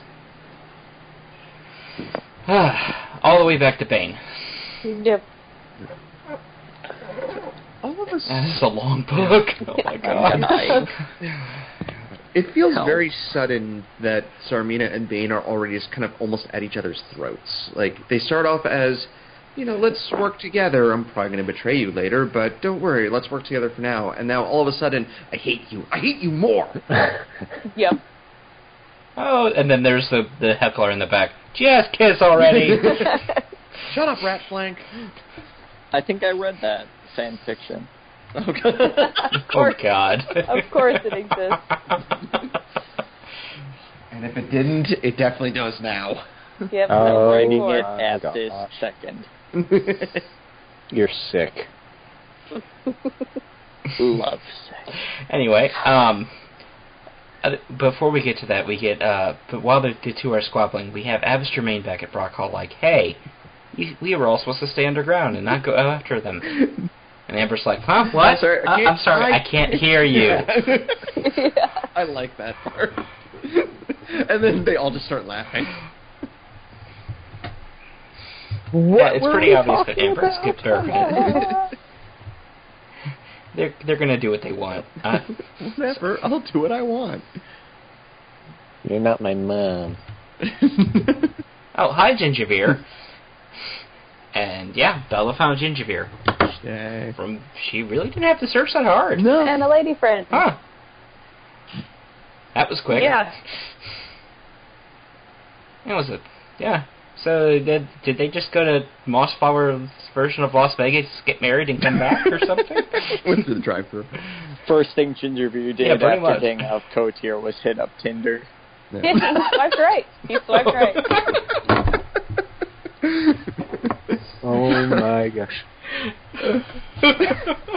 I was thinking, but yeah, I was thinking it's kind of ironic that Gingerbeer wants to become a farmer. Maybe if Verdaga had let him, Kotor wouldn't be low on food right now. Yeah. Showing limited results in your area. Cats in your area. Gosh. And yeah, I've got a joke. I'll tell how do you say this lady's name? Because Sandingham, I believe. Sandingham? Yeah.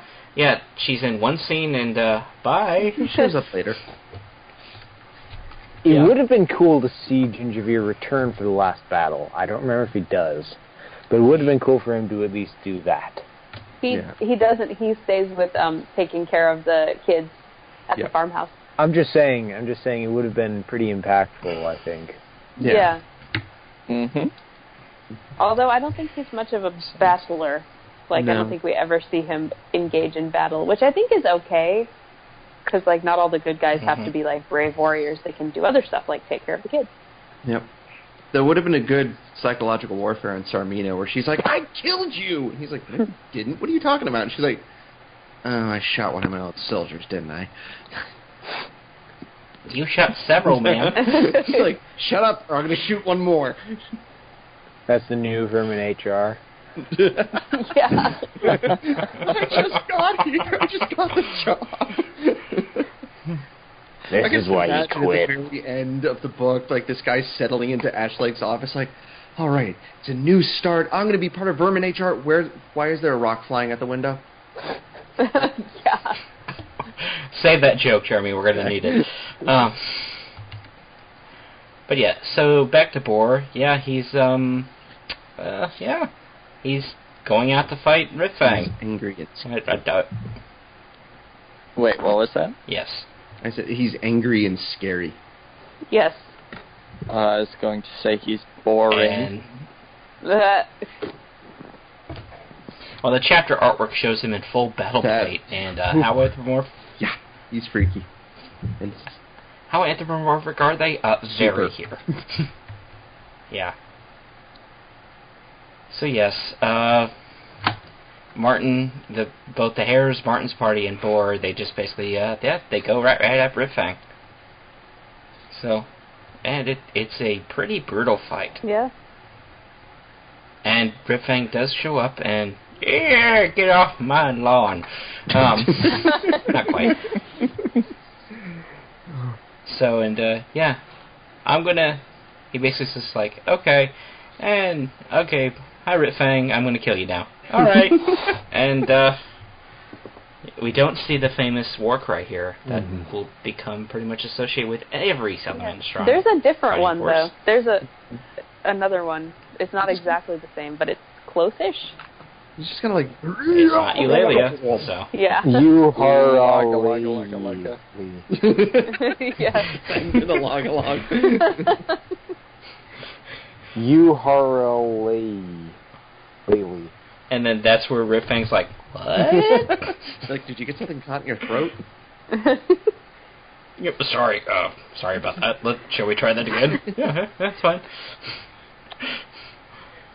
Now, but yeah, what does give me shivers, I guess, would be Boar's last words. Yeah.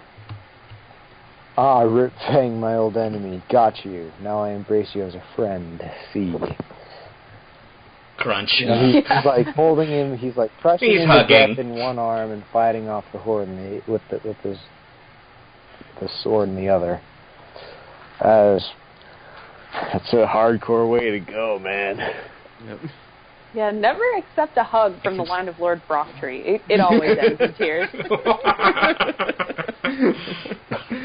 Oh yeah. Yeah. Brocktree, one hug. Crunch. 4, 1 hug. Crunch. Yeah, don't hug Bella. Don't do it. Yeah. Bella's like, Martin, you're back. Let me give you a hug. No, you stay away.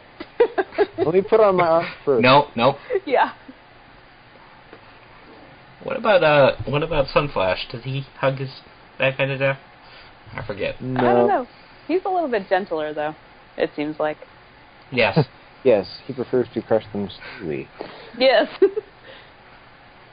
Okay then. So, yeah, to her credit, back in Mossflower, Tsarmina is watching Bane actually being productive and repairing Kotor's gates, which were burned by fire arrows. So, and she gets a devious plan. And a plan so devious that she's smiling like the Grinch in How the Grinch Stole Christmas. Yes. So yeah, she gets this evil plan. She starts treating Bane pretty well. Hey Bane, do you want this red cloak? Of course. I do. I did find it interesting that Tsarmina lists off all the reasons why she should trust Bane, because he brought extra troops, he brought new rations, he helped her actually get a victory against the Woodlanders, but instead she's setting him up to die, and it's like, you really are a terrible leader, aren't you? Yeah. Yes. Insanity's a hell of a drug. Apparently. Yeah. You know what else is a hell of a drug? An eagle. Yeah. Oh, yeah. Well. Yes. And Bane's just like, oh, this cloak is fabulous. What's that, Lord Shadow? Yeah. Gucci? Is it Gucci? I feel sorry for the Eagles. He's like, yay, I finally get to eat the... Oh, man. He died of a broken... Cheated. Yeah. I just wanted to taste pine, Martin. Is it really that wrong? I just wanted to taste pine. Drink Kermit pine. Tastes like fox. Heck. Tastes like fox. Why does it taste like fox? Cookie Monster. What? Meanwhile, back on the stolen ship, bloody pirates! Tsarmina was up and down with glee as she was watching them plummet to their deaths. Yes. And then she hears Rat you have to wonder throwing out insults to Brog, and she's like, Oh, I got another one. I just pulled the hat trick. I can kill 3 of my enemies today. She's very happy. I'm doing so well. Yes. She's a happy kitty. And then, well, you got to wonder if Riffrank's pirates watch their own ship sail away. Bloody pirates! But the boss is dead. Which makes me wonder, what do all the rats do stuck on the mountain? Because they can't get in. That was made pretty clear. They ran off. Got eaten by the or they got captured by the toads. Yeah. Yeah, they probably went south to the toads. They ran to the swamp, and then Snakefish was like, ooh. Rat flesh. Oh, no, I couldn't. But I will. And then, so while Martin and his crew are freeing the galley slaves, he's like, hey, I know you. Yeah, we get one of the slaves flat out saying, thank you, Martin, son of Luke, and the two of them, and Martin's just like, wait, what? And falls on the floor, and his legs are like jelly. Yeah. And he's like, this was a really sweet moment, and honestly, reading this after reading what happened in Martin the Warrior, this is like a nice happy tearjerker. Like someone from Martin's past comes back and is his friend. Like he gets an old friend back. Yeah, it's like. And not only that, it's the one he was fighting with before he left. Yeah, and Tibullus is like, "How did you find me?" And Martin's like, yeah, I totally was looking for you. Yeah. Totally on purpose. Yeah. Also, the picture of the mouse is absolutely bonkers. Yeah. True. Look at his eyes. Wait, I can't find this right now. Chapter 42. Chapter 42. Chapter 42, okay. His eye. That is the sight of a man who has not seen light for seasons. Yeah. Oh, holy crap. I'm going to be thinking about tonight. That's all. And Telvisto is, he's totally grateful to be rescued, but I wonder if, I imagine Martin says, hey buddy, let's go have a quick conversation. He has to tell, he doesn't tell him the full truth about Marshak, and he's just like, look, I'm trying to protect a couple of people, so just follow my lead here. Yeah. And, if I tell you something that happened back in the old caves, just agree with me. Okay, like what? Like to help defend my dad when he was sick? Your dad left.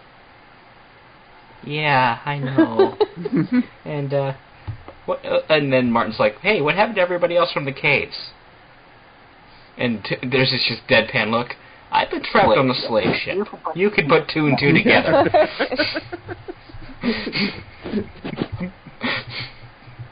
Which now, just that kind of makes me sad, because either the rest of the people in those caves didn't survive the ship, or they at least got out of there before the ship showed up. If Tim Ballisto was captured, what happened to everybody else?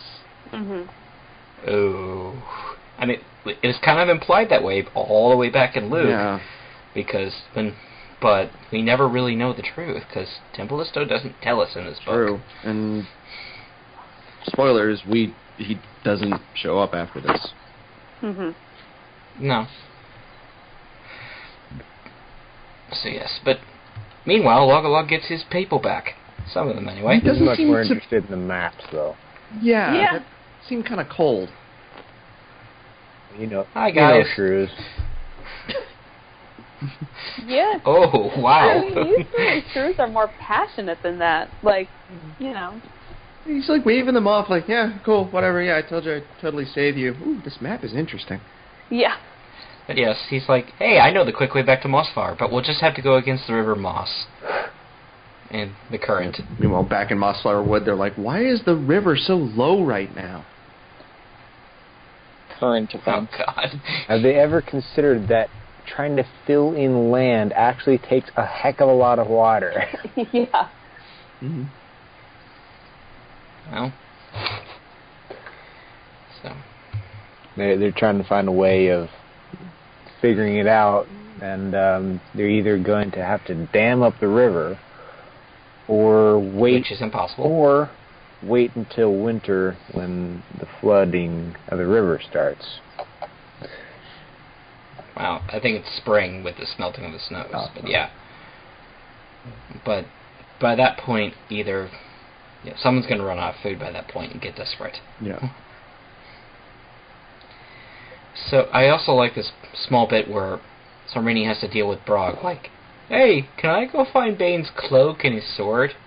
And she's just like, sure, go ahead. He's like, where do you think I landed? I don't know. It's like, don't ruin this good mood I'm in. Yeah. Ashleg, tell Vermin HR to take care of this guy. Ashleg.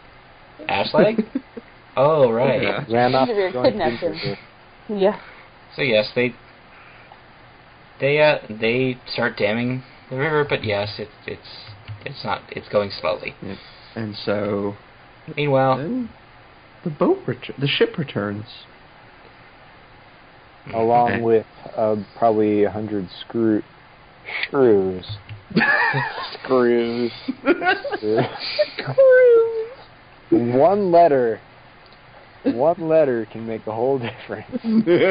I have brought 100 screws. May this aid our efforts. He just drops a pack of screws. Now we will win.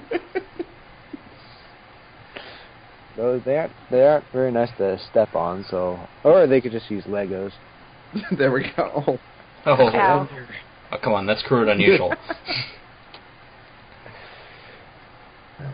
And yeah, they return, and while Martin is quietly and telling Bella what happened, Gonf is just like reciting everything anyway. So it's like, all right. And I must admit, I got a kick out of Columbine getting jealous of the crab. Yeah. Oh, then I think it was a male. Oh. While this is going on, Tsarmina tells the Bane's people, it's just like, oh yeah, so he's dead. Either you work for me or you can leave, but you leave your weapons behind. So, and they're willing to stay, which is, damned if you do, damned if you don't. Okay. Yeah, if they leave in small groups, they're going to be picked off by woodlanders. But she's still hearing crazy things. And she starts hearing water. And like I said, they're having these unintended psychological warfare moments, and I'd say it's driving Tsarmina insane, but I think it's just driving her more insane. Yeah. And we're even told she's reduced to a crazed, terrified kitten. Aw, poor kitty. Oh, wait. No. So, sucks to be her. But, yeah. But yeah, you have to imagine how we don't really know how Bella takes the news that Dad went down fighting, and he's not coming to save her. And I do like, though, when Martin leaves, he tells the hares, like, go ahead and tell her, go tell Bella about her father. And they're like, yep, we'll tell her all the good parts. Don't worry, we won't we'll make sure that she can smile a little bit. That was nice. Yep, and it's kind of like in Lord Brocktree, where Brocktree hears about Stonepaw. And then at the end they say, like, Bella is very emotional, and so Martin, who has grown on his journey, steps up and raises his sword and says, Bor the Fighter can't be here, but he has sent me back here with this sword, and I promise you, I will defeat Tsarmina and Kotir. That was actually almost word for word. I'm on the page right now. Yep. It's a nice ending point to this book. Yeah. We're also told that right before Martin shows up, they actually consider just abandoning Mossflower altogether and basically letting Tsarmina starve out, but they realize that's really not an option. Well, temporarily they plan. Bella was like, we're not going to completely leave, and it's like, she's not trying to pull a full Abbott Mortimer here. Mm-hmm. It's a backup place. Yeah. It's a cool place. Oh. But they say it gets colder. Yeah. And Tsarmina is also basically, she says her troops to search for the water leak. And they completely lie to her. Oh no, there's no water leak. Hey, what about down the Gloomer's Cave? I'm not going down there. Well, loyalty is earned. Yes. And, that's it. yeah. That is book 2. That's book 2. Oh my god. Holy cow. We did it! Oh, that was a slog. Because book 3 is going to be way short. It's going to be really short, which after 2 really long ones, I'm fine with that. Yeah. So yeah, we're going to get to it, but this was a long one. Yeah. What else is there to say? I mean, this is still good, but man, is this an endurance match. Yeah, and it is weird because some parts, like Jeremy was saying, felt rushed, and some parts kind of dragged a little bit. So yeah, it was like I think he improved a lot with his structure as the series goes on. Mm-hmm. Yeah. Oh my god, yeah. I mean, don't get me wrong, I liked the crab sequence is fun and it's genuinely good, but it's not necessary. No. It doesn't add anything to the story. Hell, the toad one didn't really add much, and we even skipped the snake and the lizard part of that. Yeah. It's not important. No. I forgot about them. Killer. See? Yeah, like, the book itself is, I think, like, poorly separated in between each part, but the story itself is still good. Oh, like, yeah. I am invested in in the book. It's just spacing this stuff out more. I mean, again, it's the second book. He was still figuring out what was going to work, and sometimes you just get on a writing kick and just want to cut it off at a certain point, but you don't think about how long it takes to get to that point. Mm-hmm. So, let me get the obvious out of the way, because Jeremy did it last time. If you want to find us on the internet, we are at recorderonthewall.com. You can find us on iTunes and Google Play Podcasts, and I've started uploading episodes weekly to YouTube. Oh, nice. Hey! So, I'm a subscriber. it's another platform for us. Yep. You can find us on Twitter at ROTW pod. We are dying. And shut up.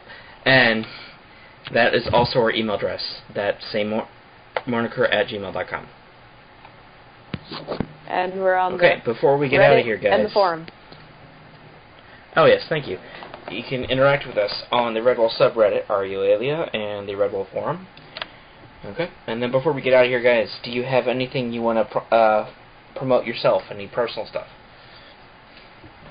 Well, I already mentioned in the last one my YouTube channel where I make blacksmithing videos and where I've made the Sword of Martin the Warrior. So, but yeah, other than that. Mm-hmm. Okay then. Yep. We'll see you in 2 weeks for the tiny final battle. Already looking forward to it. Yep. All right. Yeah, me too. All right, folks. We'll see you later. Bye, everyone.